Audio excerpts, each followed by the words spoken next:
Welcome you all. Today we are going to read about the elasticity. This is our fourth lecture on this topic. So today's topic is the shearing strain is equivalent to the sum of an equal elongation and compression strains at right angles to each other. मतलब अपरूपण विकृति की परस्पर लंबवत दिशाओं में समान विकृतियों से तुल्यता. Okay, let we start. Let we consider a cube of side length L whose front face is ABCD is showing in figure.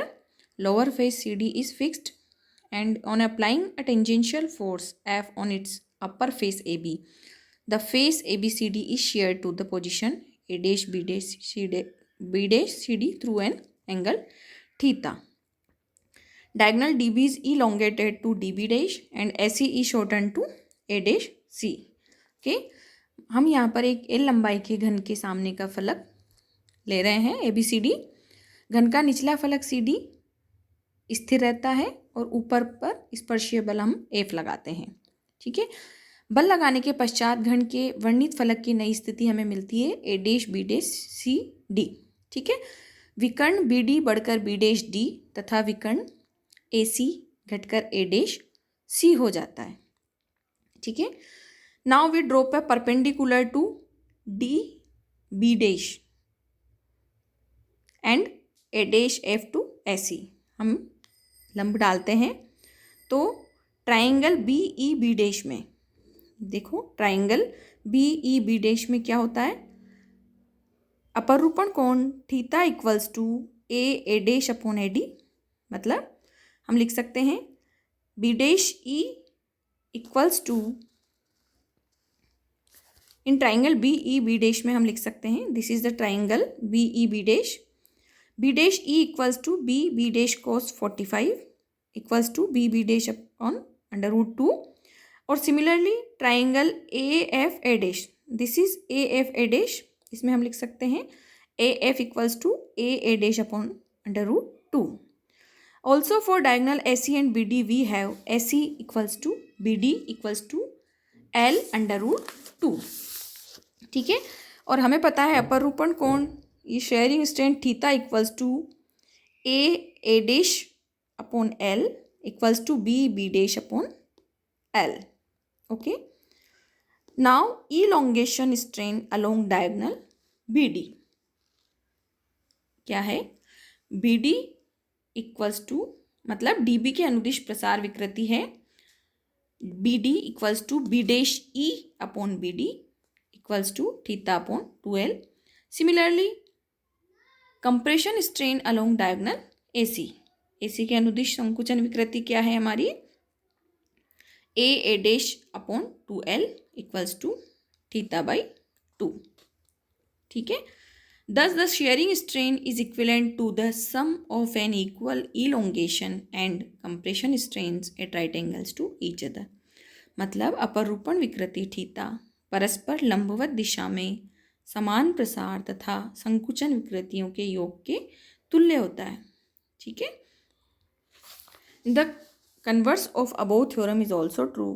The sum of equal elongation and compression strains acting simultaneously at right angles to each other is equal to the shearing strain. Now our next topic is relation between various elastic constant. विभिन्न प्रत्यास्थता नियतांकों में संबंध. Okay,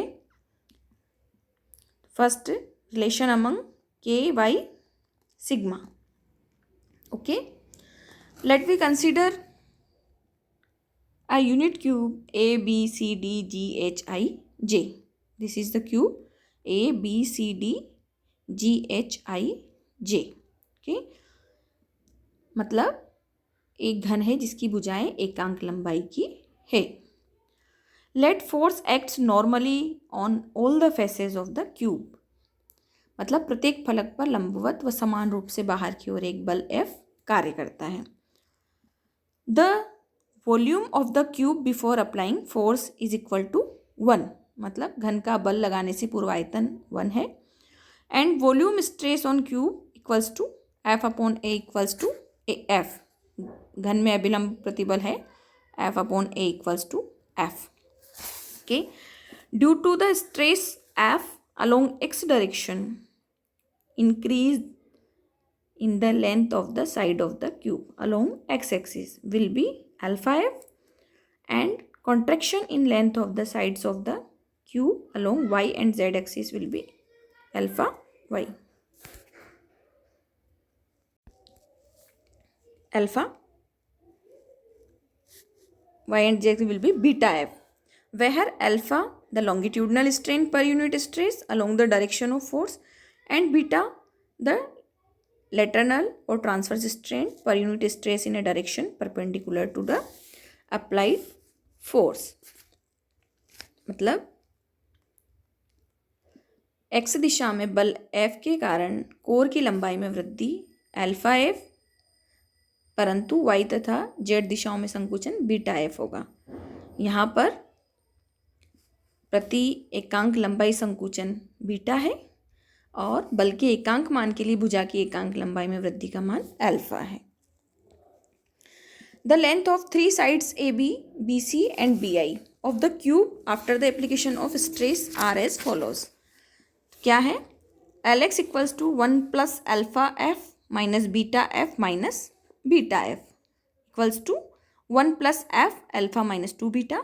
Similarly for Ly and Lz. So the volume of deformed cube, मतलब विकृत घन का आयतन क्या हो गया? Equals to Lx, Ly, Lz equals to 1 plus F alpha minus 2 beta whole cube.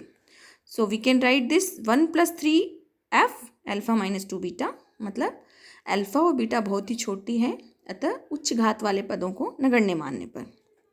So change in volume equals to volume of deformed cube minus initial volume of the cube. So we get 1 plus 3F alpha minus 2 beta minus 1. So we get 3F alpha minus 2 beta. So volume strain आयतन विकृति equals to change in volume upon initial volume. आयतन में परिवर्तन बटा प्रारंभिक आयतन.